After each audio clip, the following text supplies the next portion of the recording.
Om Shanti. Good morning.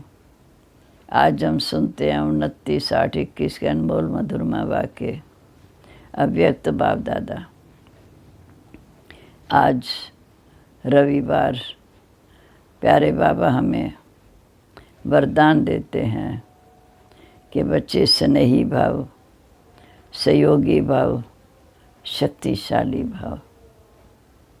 बाबा के वरदानों को हम सदा अपने अंदर समाने का पुरुषार्थ करेंगे।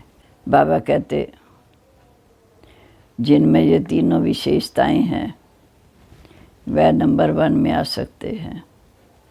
एक है स्नेही, दिल का स्नेह। दूसरा है समय प्रमाण मतलब का स्नेह। तीसरा मजबूरी का स्नेह। जो स्नेही हैं, दिल के स्नेही हैं, वह सर्व संबंध और सर्व प्राप्ति को जीवन में सहज अनुभव कर सकते हैं। फिर बाबा ने कहा कि बाप जब शिक्षक के रूप में पढ़ाने आए हैं तो उस समय हमें बाप की शिक्षा पर ही पूरा ध्यान देना है। अगर उस समय हमारा ध्यान अव्यक्त स्थिति में हो या हम किसी और बातों में मगन हो जाएं तो उसे हम डिसरिगार्ड कहेंगे। शिक्षक जब आए हैं तो उस समय शिक्षा से अपने आप को भरपूर करें। जो जिस समय का समय होता है उसी समय उसी के प्रमाण हम अपने आप को सेट करें। ये एक्सरसाइज करनी है। योग के समय योग, पढ़ाई के समय पढ़ाई और मनन चिंतन के समय मनन चिंतन। तभी हम सर्व प्राप्तियों के अधिकारी बन सकते हैं। फिर बाबा ने कहा चाहे कोई शरीर से भारी है, बोझल है, वो अपने आप को जैसा चाहे मोड़ नहीं कर सकता। ऐसे अगर हमारे मन में व्यर्थ संकल्प हैं, दूसरी बातें हैं, तो हम अपने आप को मोड़ नहीं कर सकते। हमें अगर कोई प्लान भी बनाना है तो सब तरफ से बुद्धि फ्री करके एक बाबा पर विश्वास रख के फ्री हो करके हम मनन करेंगे तो हमारी बुद्धि में कुछ टचिंग होगी।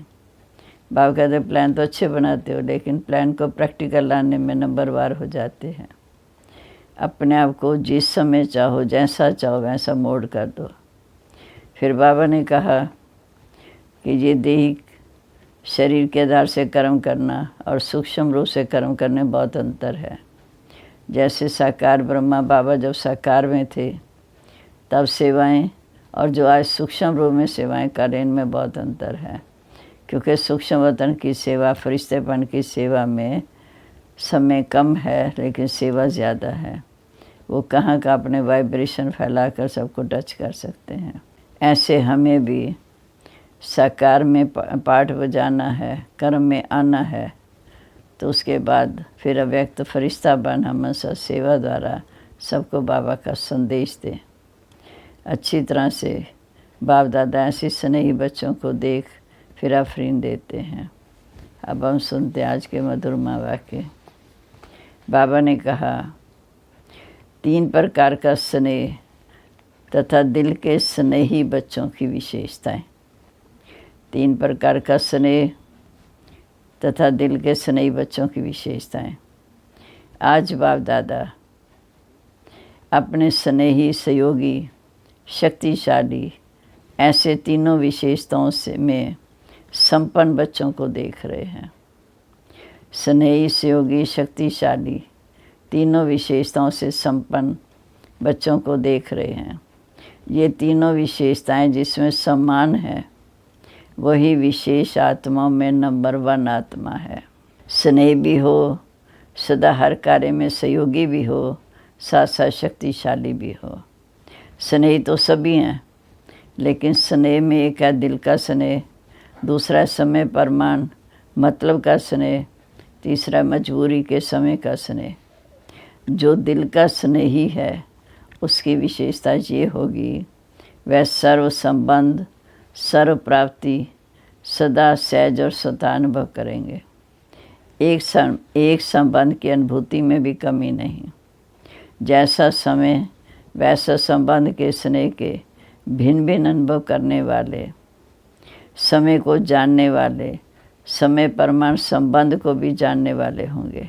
अगर बाप जब शिक्षक के रूप में श्रेष्ठ पढ़ाई पढ़ा रहे हैं, ऐसे समय पर शिक्षक के संबंध का अनुभव न कर सखा रूप की अनुभूति में मिलन मनाने व रूहान करने में लग जाएं, तो पढ़ाई की तरफ टेंशन नहीं होगा, वो मिलन मनाने में ही चला जाएगा। पढ़ाई के समय अगर कोई कहे मैं आवाज़ से परिस्थिति में बहुत शक्तिशाली स्थिति का अनुभव कर रहा हूँ, तो पढ़ाई के समय क्या ये राइट है? बाबा पढ़ा रहे और हम उस समय दूसरे अनुभव करें, क्या ये राइट है? क्योंकि जब आप शिक्षक के रूप में पढ़ाई द्वारा श्रेष्ठ पद की प्राप्ति कराने आते हैं, तो उस समय टीचर के सामने गॉडली स्टूडेंट लाइफ इज अर्थात है। इसको कहा जाता है समय की पहचान प्रमाण, संबंध की पहचान, संबंध प्रमाण, स्नेह के प्राप्ति की अनुभूति। ये बुद्धि की एक्सरसाइज कराओ। जो जैसा चाहे, जिस समय चाहे, वैसे उस रूप में स्थित हो जाए। जैसे कोई शरीर में भारी है, बोझ है, तो अपने शरीर को सहज जैसे चाहे वैसे मोड़ नहीं कर सकता। ऐसे अगर मोटी बुद्धि है, अर्थात किसी न किसी प्रकार का व्यर्थ बोझ है या व्यर्थ किचड़ा बुद्धि में भरा हुआ है, कोई न कोई अशुद्धि है, तो ऐसी बुद्धि वाला जिस समय चाहे, जैसे बुद्धि को मोड़ करना चाहे तो कर सकेगा। इसलिए बहुत सच महीन बुद्धि अर्थात सूक्ष्म बुद्धि, दिव्य बुद्धि, बेहद की बुद्धि, विशाल बुद्धि चाहिए। इसके लिए बहुत अपने आप को मोल्ड करने के लिए महीन अर्थात सूक्ष्म बुद्धि, दिव्य बुद्धि, बेहद की बुद्धि, विशाल बुद्धि चाहिए। ऐसी बुद्धि वाले ही सर्व संबंध का अनुभव जिस समय जैसा संबंध, जैसे स्वयं के स्वरूप का अनुभव कर सकेंगे।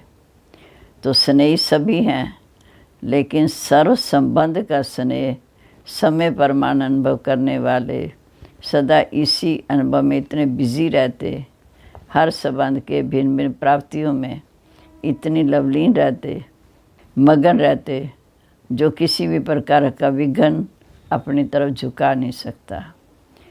इसलिए स्वतः ही सहज योगी स्थिति का अनुभव करते हैं, सहज योगी स्थिति का अनुभव करते हैं।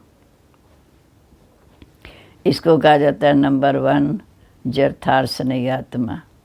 स्नेह के कारण ऐसी आत्मा को समय पर बाप द्वारा हर कार्य में स्वतः ही सहयोग की प्राप्ति होती रहती है। इस कारण स्नेह अखंड अटल अविनाशी अनुभव होता है। समझा? स्नेह के कारण ऐसी आत्मा को समय पर बाप द्वारा हर कार्य में स्वतः ही सहयोग की प्राप्ति होती रहती है। इस कारण स्नेह अटल अखंड अचल अविनाशी अनुभव होता है। समझा? ये है नंबर 1 स्नेह की विशेषता। दूसरे तीसरे का वर्णन करने की तो आवश्यकता नहीं, क्योंकि सब अच्छी तरह से जानते हो। तो बाप दादा ऐसे स्नेही बच्चों को देख रहे थे। आदि से अब तक स्नेह एक रस रहा है। वह समय प्रमाण, समस्या प्रमाण व ब्राह्मण आत्माओं के संपर्क प्रमाण बदलता रहता है। इसमें भी फर्क पड़ जाता है ना। आज स्नेह का सुनाया, फिर सहयोग और शक्तिशाली की विशेषताओं वाली आत्मा का महत्व सुनाएंगे। तीनों ही ज़रूरी हैं। आप सब तो ऐसे स्नेही होना प्रैक्टिकल है ना। जब जहाँ बुद्धि को जहाँ स्थित करना चाहो ऐसे कर सकते हो ना। कंट्रोलिंग पावर है ना। रूलिंग पावर तब आती है जब पहले कंट्रोलिंग पावर हो। और जो स्वयं को ही कंट्रोल नहीं कर सकता, वह राज्य को क्या कंट्रोल करेगा। इसलिए स्वयं को कंट्रोल में चलाने की शक्ति का अनुभव, अभ्यास अभी से चाहिए। स्वयं को कंट्रोल में चलाने की शक्ति का अभ्यास अभी से चाहिए, तभी राज्य अधिकारी बनेंगे। समझा? आज तो मिलने वालों की कोटा पूरी करनी है। देखो, संगम युग पर कितनी भी संख्या के बंधन बांधे, लेकिन बंध सकते हो ना। संख्या से ज़्यादा आ जाते हैं। इसलिए समय को, संख्या को जिस शरीर का आधार लेते हैं उसको देख उसी विधि से चलना पड़ता है। वतन में ये सब देखना नहीं पड़ता, साकारी दुनिया में देखना पड़ता है, वतन में नहीं देखना पड़ता। क्योंकि सूक्ष्म शरीर की गति सूक्ष्म शरीर से बहुत तीव्र है। एक तरफ साकार शरीरधारी, दूसरी तरफ फरिश्ता स्वरूप, दोनों के चलने में कितना अंतर होता। फरिश्ता कितने में पहुंचेगा, साकार शरीरधारी कितने में पहुंचेगा, बहुत अंतर है। ब्रह्मा बाप भी सूक्ष्म शरीरधारी बन कितना तीव्र गति से चारों ओर सेवा कर रहे हैं। वही ब्रह्मा साकार शरीरधारी रहे और अब सूक्ष्म शरीरधारी बन कितनी तीव्र गति से सेवा आगे बढ़ रही और बढ़ा रहे हैं। ये तो अनुभव कर रहे हो ना। सूक्ष्म शरीर की गति इस दुनिया से सबसे तीव्र गति की साधनों से तेज है। एक ही सेकंड में उसी समय अनेकों को अनुभव करा सकते हो। जो सब कहेंगे कि हमने इस समय बाप को देखा, जब बाप से मिले, हर एक समझेगा मैंने बाप से रूहान की, मैंने मिलन मनाया, मेरे को मदद मिली। क्योंकि तीव्र गति के कारण एक ही समय पर हर एक को ऐसा अनुभव होता है जैसे मैंने किया। तो फरिश्ता जीवन बंधन मुक्त जीवन है। भर सेवा का बंधन है, लेकिन इतना फास्ट गति है जो कितना भी करे उतना करते हुए भी सदा फ्री है। फरिश्ता जीवन बंधन मुक्त जीवन है। भर सेवा का बंधन है, लेकिन इतना फास्ट गति है जो जितना भी करे उतना करते हुए भी सदा फ्री है। जितना ही प्यारा उतना ही न्यारा। कराते सबसे हैं, लेकिन कराते हुए भी अशरीरी फरिश्ता के कारण सदा ही स्वतंत्रता की स्थिति का अनुभव होता है। कराते हुए भी स्वतंत्रता की स्थिति का अनुभव होता है, क्योंकि शरीर और कर्म के अधीन नहीं है।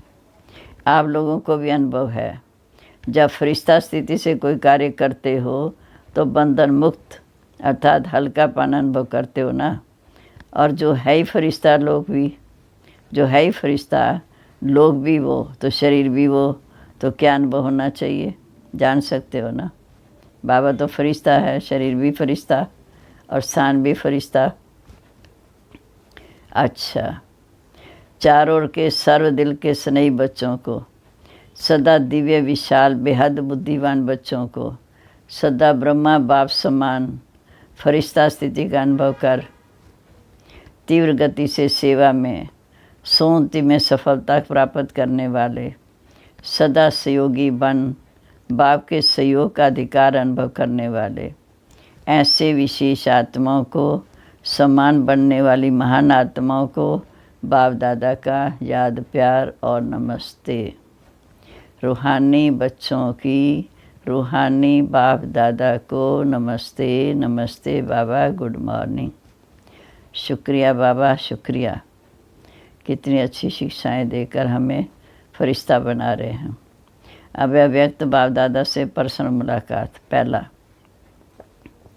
सदा बेफिक्र बादशाह होना। जब बाप को जिम्मेदारी दे दी तो फिक्र किस बात का।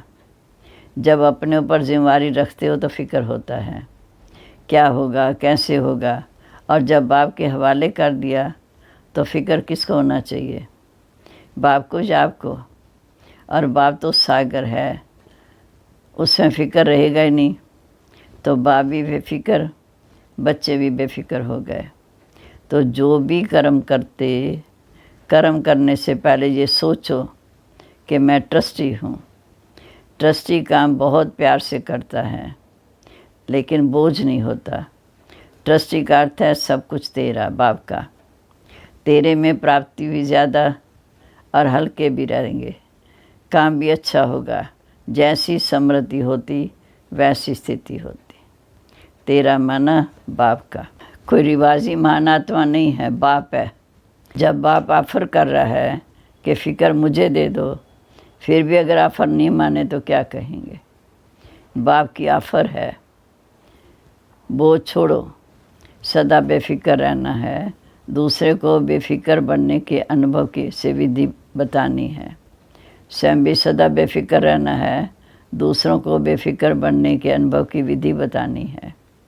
बहुत आशीर्वाद मिलेगी। जिसका बोझ बाप स्वयं फिक्र ले ले तो दिल से दुआएं देंगे ना, तो स्वयं भी बेफिक्र बादशाह, दूसरों की भी शुभ भावना की दुआएं मिलेंगी। तो बादशाह हो, अविनाशी धन के बादशाह हो, बादशाह को क्या परवाह, विनाशी बादशाहों को तो चिंता रहती है, लेकिन ये तो अविनाशी है। अच्छा, दूसरी पॉइंट, अविनाशी सुख और अलपकाल का सुख दोनों के अनुभवी होना। अलपकाल का सुख है स्थूल साधनों का सुख, अविनाशी सुख है अविनाशी सुख है ईश्वरी सुख। स्थूल साधनों का सुख है अलपकाल का, स्थूल साधनों का सुख, और अविनाशी सुख है ईश्वरी सुख। तो सबसे अच्छा सुख कौन सा है? ईश्वरी सुख जब मिल जाता है तो विनाशी सुख आपे पीछे पीछे आता है। जैसे कोई धूप में चलता है तो उसके पीछे परछाई आपे आती है, और अगर कोई परछाई के पीछे जाए तो कुछ नहीं मिलेगा, परछाई है। तो जो ईश्वरी सुख के तरफ जाता है उसके पीछे अलपकाल का सुख स्वतः ही परछाई की तरफ आता रहेगा, मेहनत नहीं करनी पड़ेगी। जैसे कहते हैं कि जहाँ परमार्थ होता है वहाँ व्यवहार स्वतः सिद्ध हो जाता है। ऐसे ईश्वरी सुख है परमार्थ, विनाशी सुख है व्यवहार। तो परमार्थ के आगे व्यवहार आप ही आता है। तो सदा इसी अनुभव में रहना जिससे दोनों मिल जाएं, नहीं तो एक मिलेगा और वह भी विनाशी होगा। कभी मिलेगा कभी नहीं मिलेगा, क्योंकि चीज़ ही विनाशी है, उससे मिलेगा ही क्या। जब ईश्वरी सुख मिल जाता है तो सदा के सुखी बन जाते हो, जहाँ दुख का नाम निशान नहीं रहता। सतयुग में सदा सुखी हैं, दुख का नाम निशान नहीं। ईश्वरी सुख मिला माना सब कुछ मिला, कोई अप्राप्ति वस्तु नहीं रहती। अविनाशी सुख में रहने वाला विनाशी चीज़ों से न्यारा ही होकर यूज़ करेगा, फंसेगा नहीं। अविनाशी सुख में रहने वाला विनाशी चीज़ों को न्यारा होकर यूज़ करेगा, फंसेगा नहीं। अच्छा, तीसरी पॉइंट, सदा अपने को कल पहले वाली विजयी पांडव आत्मा समझते हो ना। जब भी पांडवों के यादगार चित्र देखते हो तो ऐसे लगता है ये हमारे यादगार हैं। तो पांडव अर्थात सदा मजबूत रहने वाले, इसलिए पांडवों के शरीर लंबे चौड़े दिखाए हैं, कभी कमज़ोर नहीं दिखाते। पांडवों के शरीर लंबे चौड़े दिखाते हैं, कभी कमज़ोर नहीं दिखाते। आत्मा बहादुर है, शक्तिशाली है, उसके बदले शरीर भी शक्तिशाली दिखाए हैं। पांडवों की विजय प्रसिद्ध है। कौरव अक्षौणी सेना होते भी हार गए और पांडव 5 होते भी जीत गए। क्यों विजयी बने? क्योंकि पांडवों के साथ स्वयं बाप है, सर्वशक्तिवान बाप है। पांडव शक्तिशाली हैं, आध्यात्मिक शक्ति है, इसलिए अक्षौणी कौरवों की शक्ति उनके आगे कुछ भी नहीं है। ऐसे होना, कोई भी सामने आए, माया विघन के रूप में भी आए, तो भी वह हार खा कर जाए, जीत न सके। इसको कहते हैं विजयी पांडव। माताएं भी पांडव सेना में हो ना, या घर में रहने वाली हो। जो कमज़ोर होता है वो घर में छिपता है, बहादुर मैदान में आता है। कहाँ रहते हो? मैदान में ना, या घर में। तो सदा इस नशे में आगे बढ़ते रहो कि हम पांडव सेना के विजयी पांडव हैं। चौथा, अपने को बेहद के निमित्त सेवाधारी समझते हो। बेहद के सेवाधारी अर्थात किसी भी मैंपन या मेरेपन की हद में आने वाले नहीं। बेहद में न मैं है न मेरा है, सब बाप का है। मैं भी बाप का हूँ तो सेवा भी बाप की है। इसको कहते हैं बेहद सेवा। ऐसे बेहद के सेवाधारी हो या हद में आ जाते हो। बेहद के सेवाधारी बेहद का राज्य प्राप्त करते हैं। बेहद बाप, बेहद सेवा, बेहद भाग्य, बेहद राज्य, यही स्मृति में रखो तो बेहद की खुशी रहेगी। हद की खुशी गायब हो जाती है, बेहद में सदा खुशी रहेगी। अच्छा जी, अब है विदाई के समय। अभी तो सेवा के प्लान बहुत अच्छे बनाए, सेवा भी वास्तव में उन्नति का साधन है। अगर सेवा को सेवा की रीति से करें तो सेवा लिफ्ट देती है आगे बढ़ने की। सिर्फ प्लान बुद्धि में बनकर प्लेन बुद्धि बनकर प्लान बनाए, ज़रा भी कुछ यहाँ वहाँ का मिक्स ना हो। प्लेन बुद्धि बनकर प्लान बनाए, बुद्धि ज़रा भी कहीं मिक्स ना हो। जैसे कोई बढ़िया चीज़ बना कर रखो, जहाँ वहाँ की हवा से कुछ कचरा डल जाए तो क्या हो जाएगा, तो संभाल कर रखते हैं ना। तो जहाँ वहाँ का कुछ भी मिक्स ना हो, ऐसे सेवा के प्लान अच्छे बनाते हैं। सेवा में मेहनत नहीं लगती, खुशी होती है, क्योंकि लगन से करते हैं, उमंग उत्साह से अच्छा रखते हैं। बाप दादा सेवा का उमंग देकर खुश भी होते हैं। सिर्फ मिक्स ना हो तो जितने समय में सेवा हुई उससे 4 गुना हो सकती है। प्लेन बुद्धि फास्ट गति की सेवा को प्रत्यक्ष दिखाएगी। प्लेन बुद्धि फास्ट गति की सेवा को प्रत्यक्ष दिखाएगी। अभी फिर भी सोचना पड़ता है ना कि ये करें ये ना करें, ये तो नहीं होगा वह तो नहीं होगा। लेकिन जब सब एक बुद्धि हो जाए, जिसने किया वो अच्छा किया, जो किया अच्छा किया, ये पाठ पक्का हो जाए, तीव्र गति से सेवा आरंभ हो जाए। जैसे पहले से सेवा की गति तीव्र हो रही है, बढ़ रही है, सफलता भी मिल रही है, लेकिन अभी के हिसाब से विश्व की आत्माओं को संदेश देने के हिसाब से तभी कोने तक पहुँचे हैं। कहाँ 7-7.5 करोड़ आत्माएं और कहाँ संदेश पहुँचा होगा 1 करोड़ 2 करोड़ तक। 700-800 करोड़ आत्माओं में संदेश पहुँचा होगा 1-2 करोड़ तक। बाकी कितने पड़े हैं?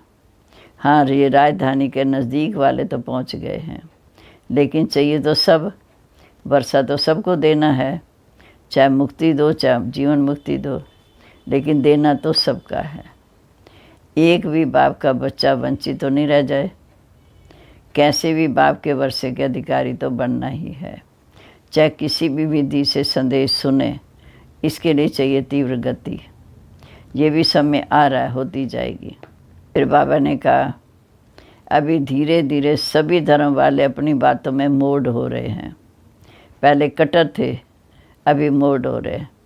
चाहे क्रिश्चियन है, चाहे मुस्लिम है, चाहे भारत की फ़िलासफ़ी को अंदर से रिगार्ड देते हैं, क्योंकि भारत की फ़िलासफ़ी में सब प्रकार की रमणीकता है, ऐसे और धर्मों में नहीं। कहानियों की रीति से, ड्रामा की रीति से भारत की फ़िलासफ़ी का जिस प्रकार से वर्णन करते हैं, वैसे और धर्मों में कहाँ भी नहीं है। इसलिए जो एकदम कट्टर रहे हैं, वह अंदर अंदर समझते हैं कि भारत की फ़िलासफ़ी, उसमें भी आदि सनातन फ़िलासफ़ी कम नहीं है। वह भी दिन आ जाएंगे जो सब कहेंगे अगर फ़िलासफ़ी है तो आदि सनातन धर्म की है। हिंदू शब्द से बिगड़ते हैं, लेकिन आदि सनातन धर्म को सब रिगार्ड देते हैं। गॉड एक है तो धर्म भी एक है। हम सबका धर्म एक है। ये धीरे धीरे आत्मा के धर्म की तरफ आकर्षित होते जाएंगे, क्योंकि आत्मा का धर्म शांति है, इसलिए धीरे धीरे आकर्षित होते जाएंगे। अच्छा जी, अब आज का वरदान। मनन शक्ति द्वारा वेस्ट के वेट को समाप्त करने वाले सदा शक्तिशाली भव। मनन शक्ति द्वारा वेस्ट के वेट को समाप्त करने वाले सदा शक्तिशाली भव। आत्मा पर वेस्ट का ही वेट है, फालतू बातों का बोझ है। वेस्ट संकल्प, वेस्ट वाणी, वेस्ट कर्म, इसमें आत्मा भारी हो जाती है। अब इस वेस्ट को ख़त्म करो। इस वेस्ट को समाप्त करने के लिए सदा सेवा में बिजी रहो। मनन शक्ति को बढ़ाओ। मनन शक्ति से आत्मा शक्तिशाली बन जाएगी। जैसे भोजन हजम करने के लिए खून बनता है, शक्ति का काम करता है, ऐसे मनन करने से आत्मा की शक्ति बढ़ती है। स्लोगन है, जो अपने स्वभाव को सरल बना लेते हैं उनका समय व्यर्थ नहीं जाता। जो अपने स्वभाव को सरल बना लेते हैं उनका समय व्यर्थ नहीं जाता। सम्मान है, मैं ट्रस्टी, लगनशील, बेफिक्र बादशाह, शक्तिशाली आत्मा हूँ। मैं ट्रस्टी, लगनशील, बेफिक्र बादशाह, शक्तिशाली आत्मा हूँ। ओम शांति। मुरली का सार था 3 प्रकार का स्नेह तथा दिल के स्नेही बच्चों की विशेषताएं। अव्यक्त इशारे। सदा डबल लाइट बनना। सदा इस स्मृति में डबल लाइट रहो कि मैं हूँ ही बिंदु, बिंदु में कोई बोझ नहीं। आँखों के बीच में देखो तो बिंदु है, बिंदु ही देखता है। बिंदु ना हो आँख होते भी नहीं देख सकते। तो सदा इसी स्वरूप की स्मृति में रह उड़ती कला का अनुभव करो कि मैं भी बिंदु, बाबा भी बिंदु, बिंदु बिंदु बाप को देखे, उससे शक्तिशाली वाइब्रेशन प्राप्त करे। ओम शांति। अभी हम प्यारे बाबा को याद करते हैं।